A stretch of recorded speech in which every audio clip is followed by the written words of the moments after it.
great to be with you. Welcome if you're watching online or if you're at one of our 18 campuses. It is so great to be with you. So great to be here.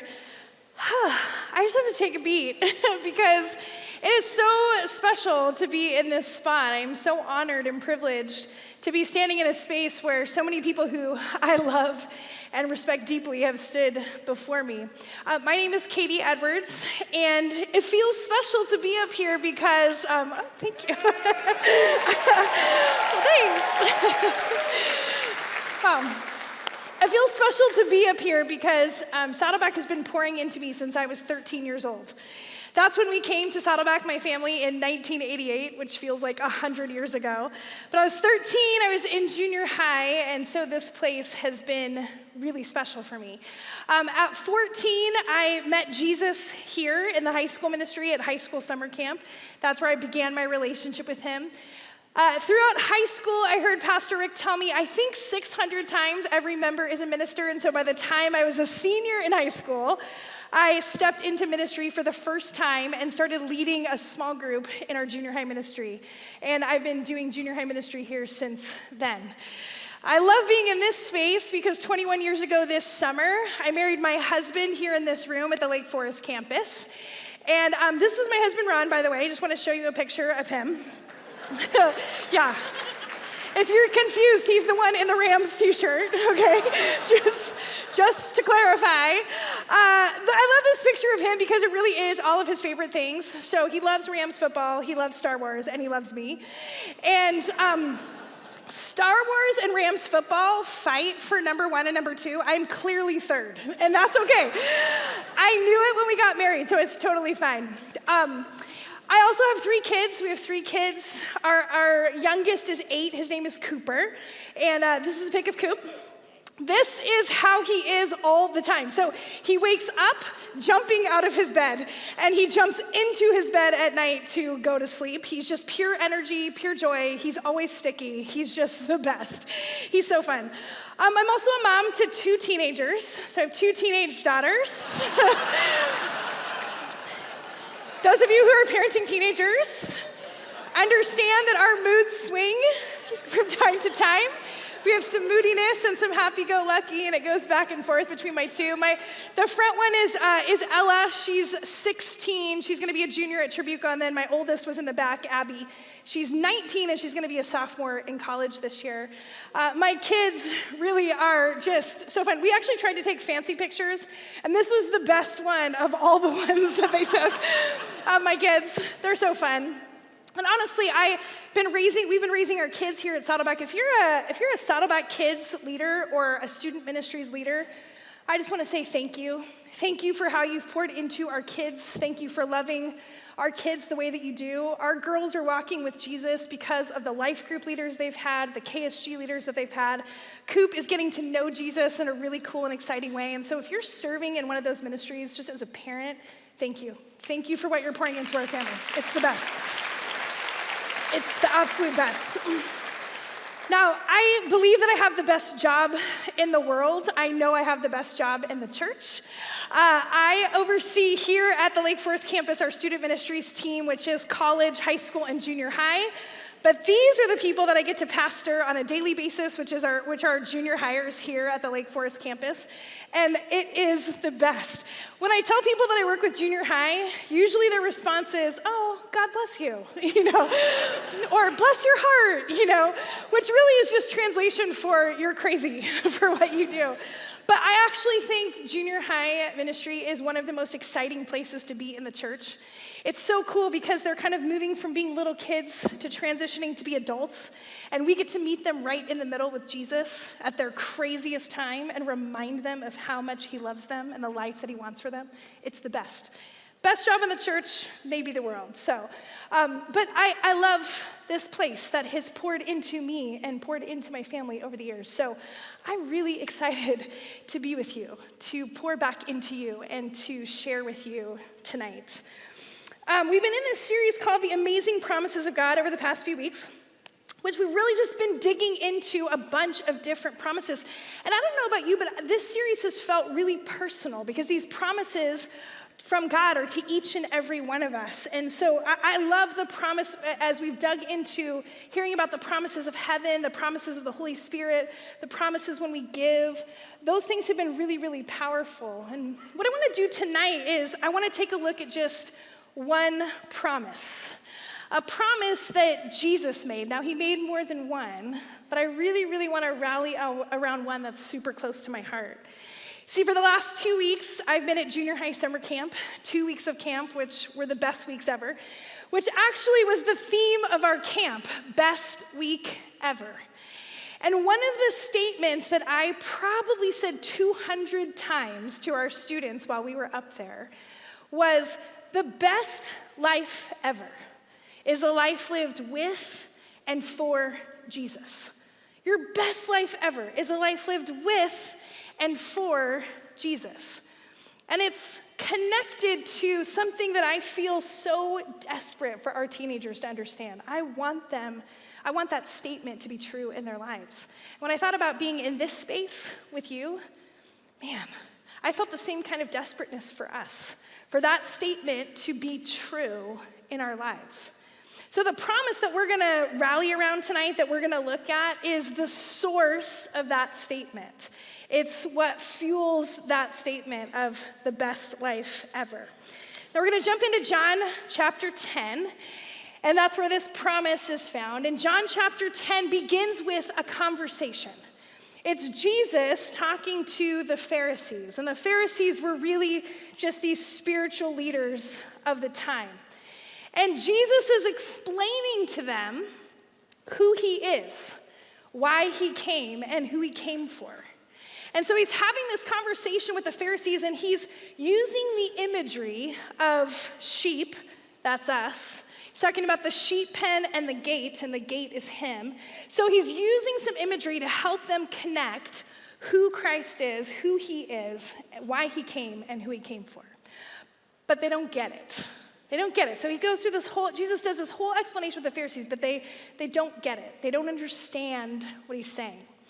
It's kind of like when my girls turned 10, it was time for them to start doing their own laundry, because if you can work an iPad, you can work a washing machine, you know? So time to start doing your own laundry, right? And when I explained how you do laundry, the look on their face was so confused. Like, you're asking me to do what now? And I have to do what? And I bring my clothes downstairs? And what happens? You know, like just this confusion, right? Not totally getting, like, Mom, you're saying words are coming out of your mouth, but we don't totally get it. That's what's happening in this moment between Jesus and these spiritual leaders. He's telling them who he is, and they don't get it. They don't understand. Confused look on their face as Jesus is talking. So this is where we pick up in John chapter 10, verse 7, and this is on your outline. It says this, therefore Jesus said again, very truly I tell you, I am the gate for the sheep. I'm gonna pause here for a second. It's so interesting to me when I see the word again partnered with Jesus' name. Because there are times when Jesus makes mic drop statements in scripture and he walks away, and then there's times where he repeats himself, where he says something again. Whether the narrator is saying he says it again or he's saying I say again, Jesus says things again. And I get the impression that this isn't a moment where he's rolling his eyes at the Pharisees. It's an impression that, man, you need to get this. You need to understand what I'm saying.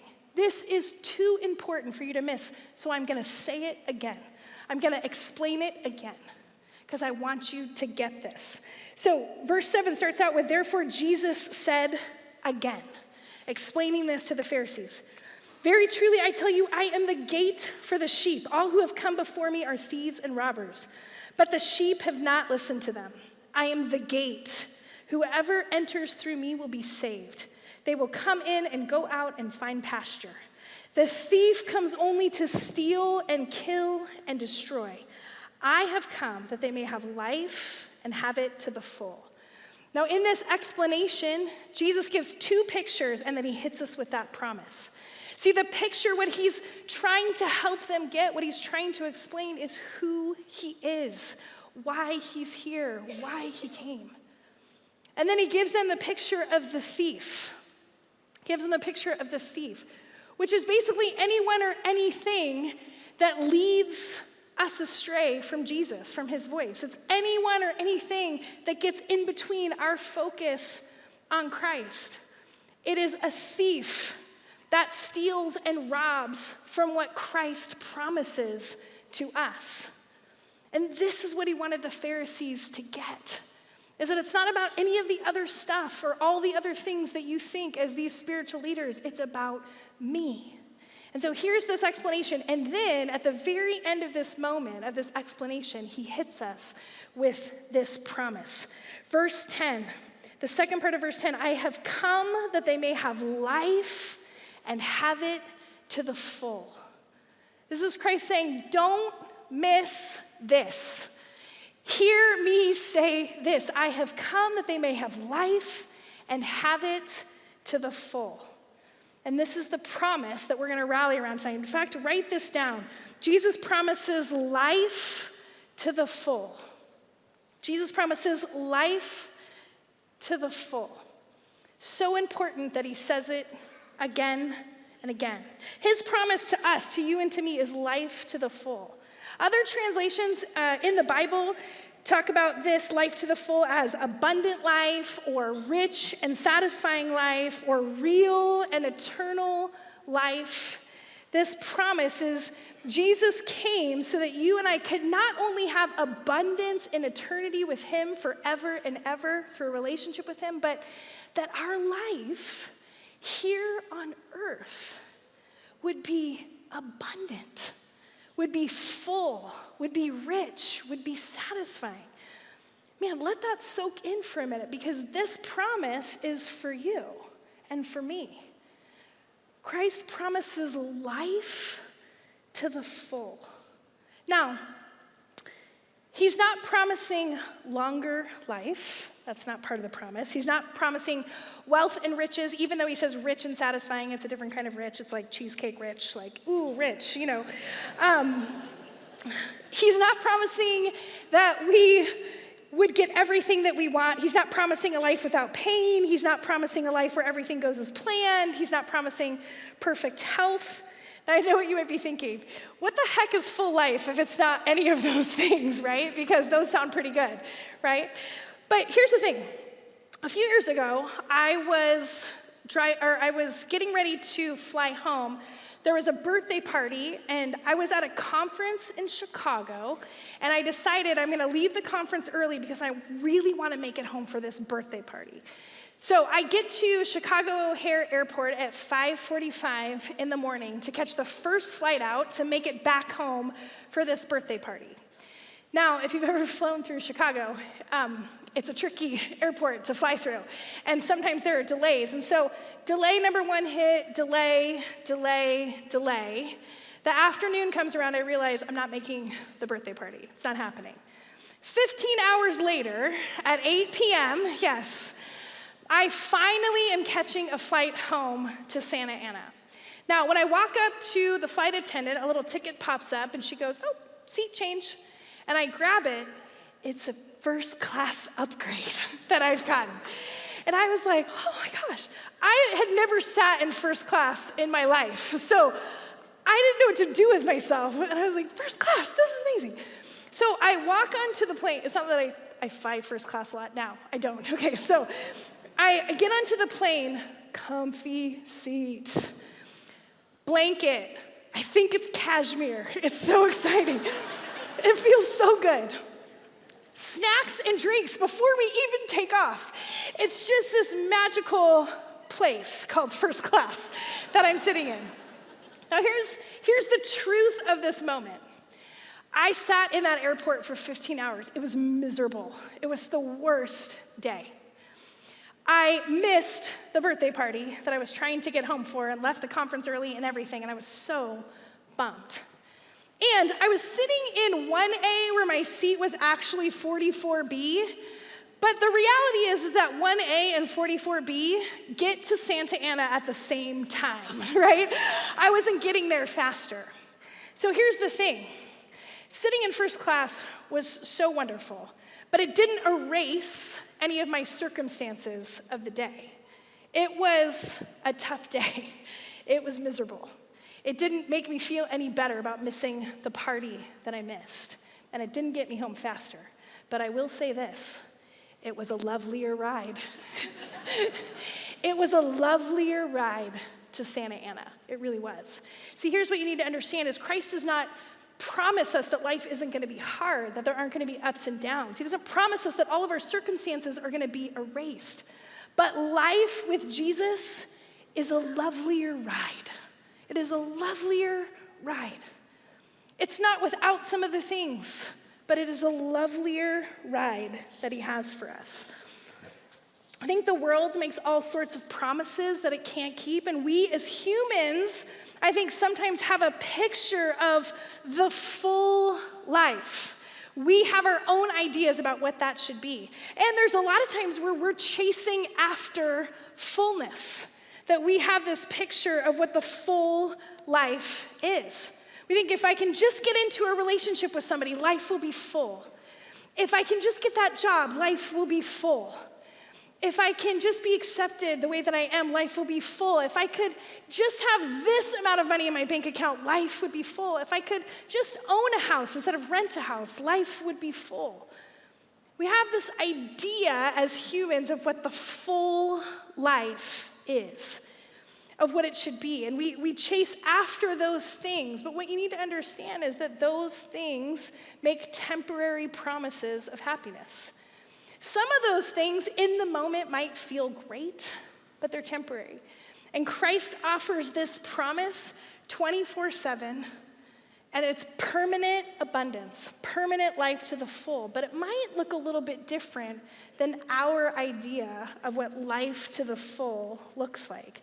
If we look closely at the promise in the Bible, when Jesus begins to make this statement, he starts with the word I. Jesus says, I have come that they may have life and have it to the full, which means that this full life that he promises is connected to him. This full life that he promises to us is connected to our relationship with Christ. In fact, a life to the full is a result of being connected to Jesus. Go ahead and write that down. A life to the full is a result of being connected to Jesus. It's in our connection to him that fulfills the promise in our lives. Every year, actually, in February, I get to lead a trip of students, junior high and high schoolers, to Rwanda. It is such a cool trip. This is just this last year. And when we go to Rwanda, our student team goes to the north of Kigali, which is in the mountains. It's basically farmland and village life. And it is minimal, very minimal. So we're talking not a lot of electricity, if any, not a lot of running water, if any, no indoor plumbing. There's a few toilets up in the mountains, but not that many. When you're visiting homes, most of the homes don't have concrete floors. It's dirt floors and things like that. It's in the hills of Rwanda. It's farmers that we're working with. One of the people that we met a few years ago, her name is Vivian. Vivian is this really awesome woman who every morning wakes up at 5:30 in the morning. From 6 a.m. to 12 noon, she cooks lunch for about 50 orphans who show up to the church Monday through Friday for lunch because they have no one to cook for them. So we meet Vivian, we help her cook this one day, and then she invites us back to her house. So we go to Vivian's house. It is the size of probably a master bedroom closet. It's got 4 walls, it's tiny, and there's 5 people in her family who live in that space. And she invites us in, and she has benches inside, and myself and a few of our students, we squeeze into Vivian's house. And we look at Vivian, and we look around, and we say, Vivian, is there anything that we can do for you? Is there anything that we can bring for you? And she looks at us with this big smile, and she says, no, I have everything that I need. I'm so grateful that you're sitting in this room with us. I love that you're here. I don't need anything. She said, Jesus provides everything that I need. I'm so grateful for everything that I have. Now, in our humanness, myself and the students, we're looking around at this small room, and there's not much in it. We're like, Vivian, don't you just want some like towels or something that, you don't have, there's not a whole lot in here. In our humanness, we cannot wrap our minds around the fact that Vivian is so joyful, so grateful, so grateful. And every time we go to Rwanda, every time, at some point in the trip, I have a kid say to me, I can't believe that the people that we interact with, they have nothing, but they're so grateful and joyful. Here we are sitting in a living room where Vivian has nothing, and yet she has everything because of her connection with Christ. And it just oozes out of her. It just overflows out of her. She's one of those people that, when you get inside someone's hula hoop with them and you're so close with them, they're so joyful, it can't help but make you feel joyful too. That's Vivian, right? She's just overflowing with smiles and warmth and kindness and generosity. She has nothing. In our humanness, we have this idea of Vivian, oh my gosh, if you had this, if you had this, if you had this place would be so much nicer, it would be so much more full. She had nothing. But to speak to her and to hear her communicate back, she has everything. Because in her connection with Jesus, she has everything she needs. She is living life to the full. She is living life to the full because of her connection with Christ. John 15:4-6 gives us a perfect picture of this. Remain in me as I also remain in you. No branch can bear fruit by itself. It must remain in the vine. Neither can you bear fruit unless you remain in me. I am the vine, you are the branches. If you remain in me and I in you, you will bear much fruit. Apart from me, you can do nothing. If you do not remain in me, you are like a branch that is thrown away and withers. Such branches are picked up, thrown into the fire, and burned. I love this picture that Jesus gives us about his connection with us and how powerful it is for us to be connected to him. So he uses this picture of the vine and the branches. We are the branches. He is the vine. He is the trunk. And you see, when the branch is connected to that vine, it's receiving everything it needs. Its nutrients, it's growing, it's thriving, it's producing fruit. It is living its full life. And when you sever that branch from the tree, like the passage says, apart from him, you can do nothing. We begin to wither. We begin to die without that connection. We don't thrive. We don't experience life to the full. I cut this off a tree earlier today, and it's already beginning to wither and die. It was a little bit fluffier at the 4 p.m. But now, it's losing its life because it is disconnected from the vine. Friends, it's in our connection to Jesus that this promise becomes real in our life. That the full life that he's promising and wants us to experience becomes more real the more connected we are to him, the more we deepen our connection with him. So what does that look like? Because it's really easy for me to stand here and say, you'll live the full life if you just connect to Jesus, right? But let's look at this connection piece. What does it look like to deepen our connection with Jesus so that we can experience this life to the full that he has for us? Well, the first thing I want you to write down is this: a connection to Jesus is experienced by believing and receiving. Believing and receiving. The full life he promises comes from being connected to him, and being connected to Jesus begins by believing in him and receiving his gift of salvation and relationship. If you do not have a relationship with Jesus, then the full life that he promises is waiting for you. And the first step is believing that Jesus is who he says he is and receiving his free gift of salvation and relationship. John 1:12 says, "Yet to all who did receive him, to those who believed in his name, he gave the right to become children of God." Wow. The benefit of following Jesus is the right to become children of God. And it starts with believing and receiving. A few years ago, well, actually 2012, which is longer than a few years ago, but in 2012, in the mail, I received an invitation to be a part of the most exclusive club ever. I got my gold membership from Starbucks, okay? So this came in the mail, and it was one of the most magical moments of my life. I opened it up, and Starbucks has invited me to be part of their gold member club. Now, all I have to do is accept their invitation, and when I do that, then I receive all of these benefits. And to accept their invitation, all I had to do was check a box, yes, and then I had to load $50 on my gold card and spend that, and then I would be in the gold club, okay? Now, this was amazing. This was a very amazing moment, right? Now, here's the thing. When you are a gold member, there are some serious benefits to this membership, okay? You get free drinks about every 10 weeks or so, which is exciting. Half price, cake pops, and other treats in the Starbucks, bakery case. So there are some serious benefits to this gold membership, but it was not activated until I said yes. And until I said yes and accepted that invitation to join the membership and load my card with $50, once I did that, I'm part of the membership for life. I think. I don't know if it comes to an end, but I'm part of the membership for life. They have an app obviously for Starbucks now where you don't have to carry your gold card around, but I still carry mine because it makes me feel good. So it just makes me feel special, like I have a gold card. But here's the thing. The same is true in our relationship with Christ. Christ is offering you. His arms are open. He is offering you relationship.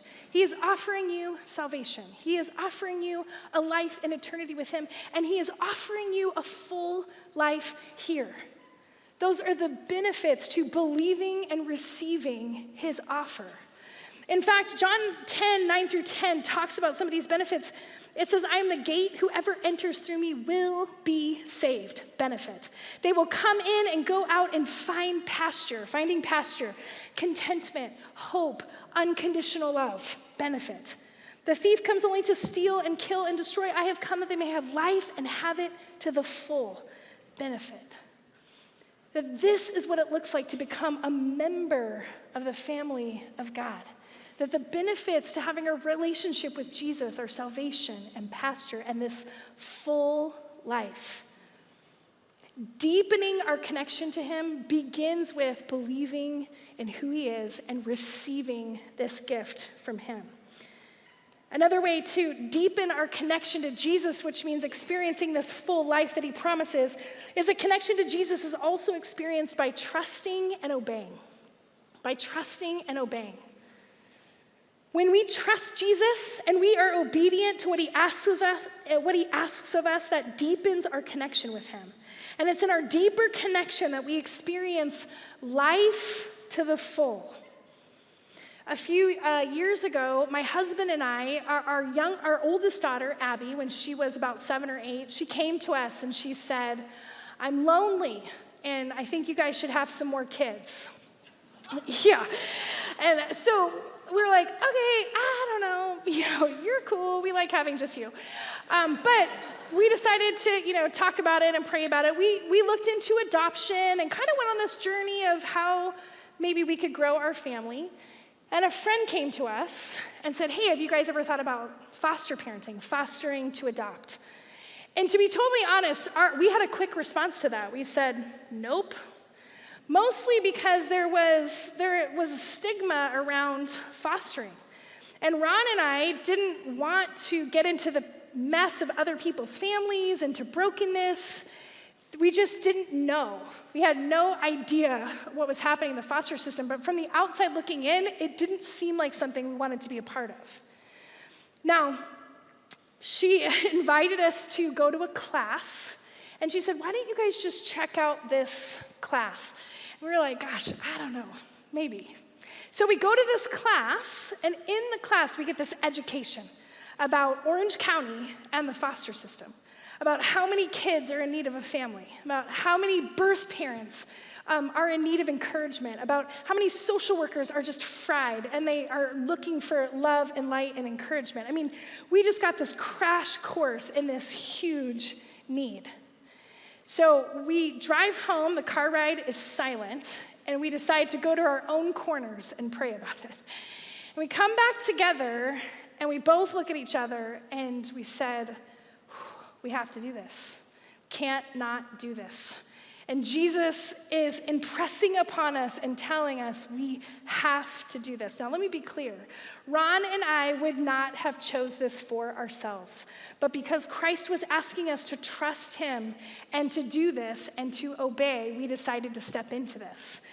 John 10, 3-4 says this, he calls his own sheep by name and leads them out.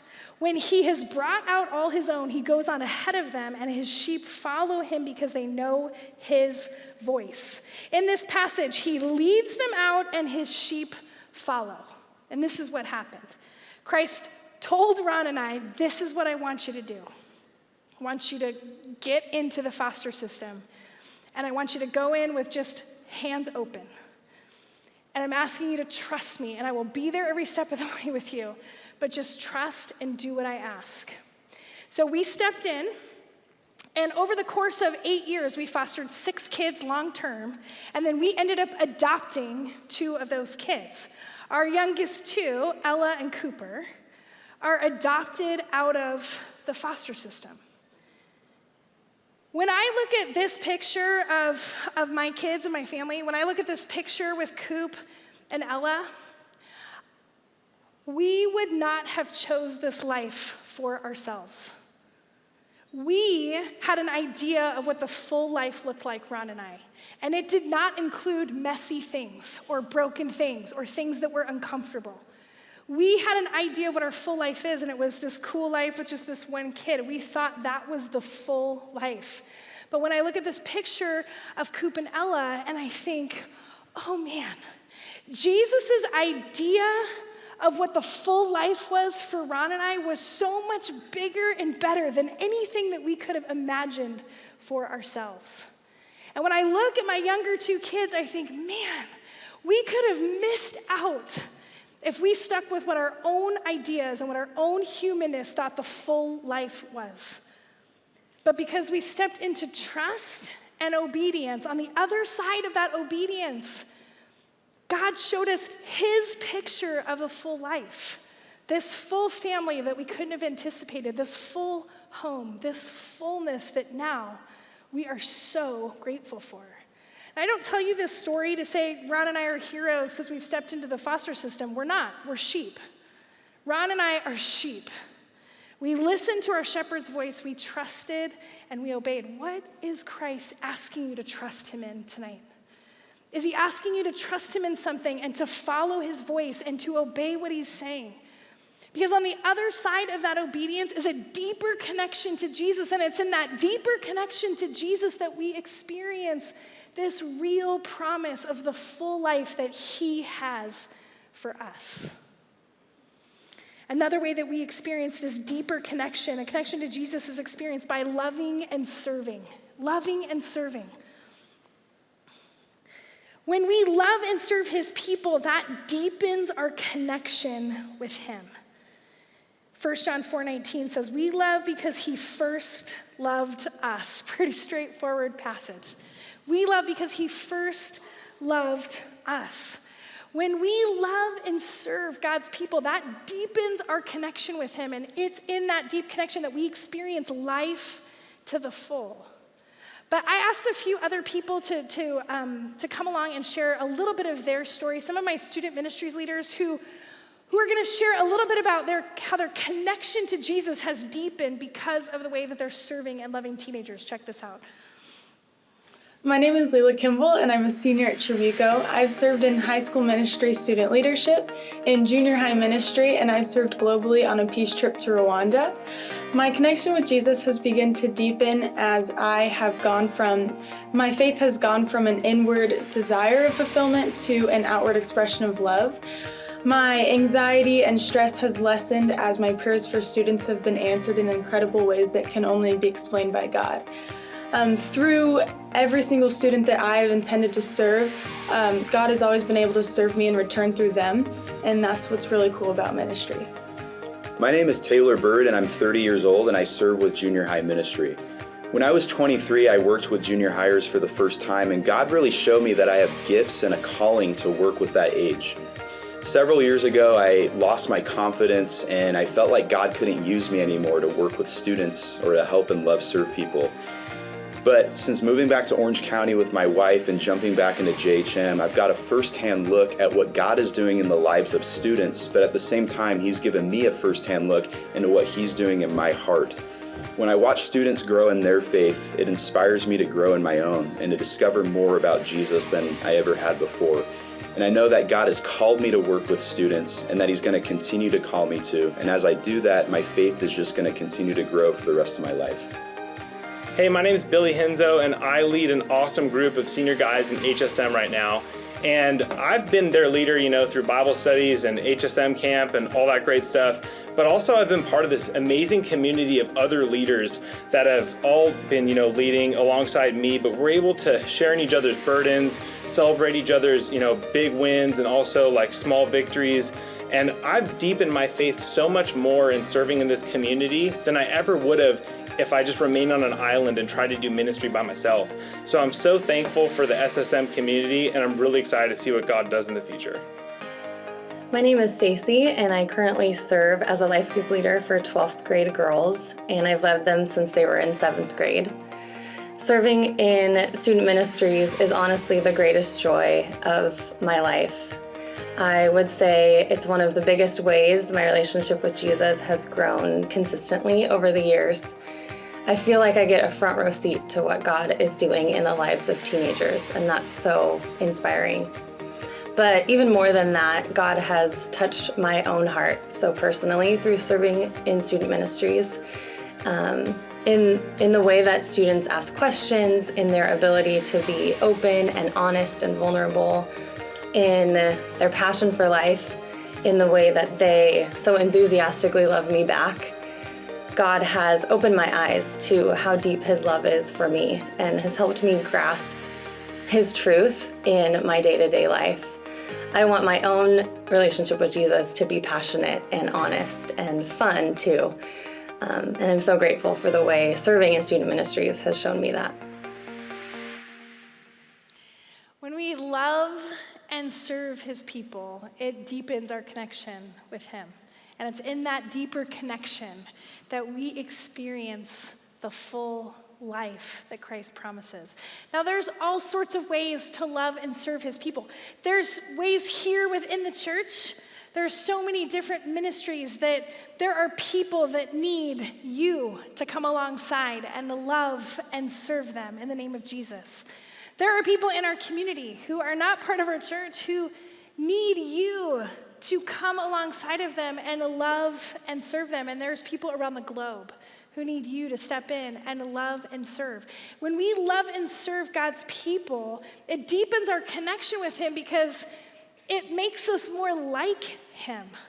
I don't know anything that draws us closer or is closer to God's heart than the way that we love one another and the way that we love His people. There's formal ways to do it. Obviously, I'm highlighting student ministries, which would be a formal way to serve. But then there's all sorts of people that God just puts in our path for us to love and to serve. Who in your neighborhood needs a meal this week? Who needs an encouraging text message from you? Who needs prayer? Who do you know that is just God's just bringing into your path that needs your love, that needs your service? Who needs a hug? And if you're not a hugger, who needs some nice warm eye contact? If you don't like touch, who is God putting into your path to love and to serve? Whoever that is, whether you know them or not, whether it's informal or formal, whoever that is, the way that we love and serve His people deepens our connection with Him. And it's in that deeper connection that life feels full, that this promise of full life is fulfilled. I know for me, when I look at the moments where life feels the most full for me, They aren't moments attached to stuff I have collected or things I have done. They're attached to these moments where my connection with Jesus runs deep, and it's out of the overflow of that life feels full. In my own humanness, this full life is limited. The full life that I can imagine is small. The full life that Christ promises is big. It's big. Let me close with this. This is how I closed out summer camp with our junior hires both weeks. The best life ever is a life lived with and for Jesus. And it's connected to this promise that Christ has come so that we may have life and have it to the full. You can step into this promise. You can step into this full life that he has for you. Maybe for you tonight, that's saying yes to Jesus for the very first time. You want to believe who he says he is and receive his free gift of salvation and relationship tonight. And it's in that connection that you'll begin to, that this promise will become real in your life. Maybe you're going to step into this fullness by trusting and obeying something that God has been knocking at your door or asking you to do, but you've been afraid, or you've been afraid of the unknown, or something's going to be broken or messier and uncomfortable, and you've kind of held back, but you know Christ is telling you to trust him and obey. So maybe tonight it's thinking about stepping into that trust and the obedience and seeing what the fullness is on the other side of that for you. Or maybe tonight it's stepping into the fullness by just loving and serving whoever is in your path, informal or formal. There's 100 ministries that would love for you to join them. But I also know that God's just putting people in your path in every moment of the day. And so maybe just loving and serving his people more fiercely this week will be a way that you can deepen your connection with him that will remind you of this incredibly full life that he has for you.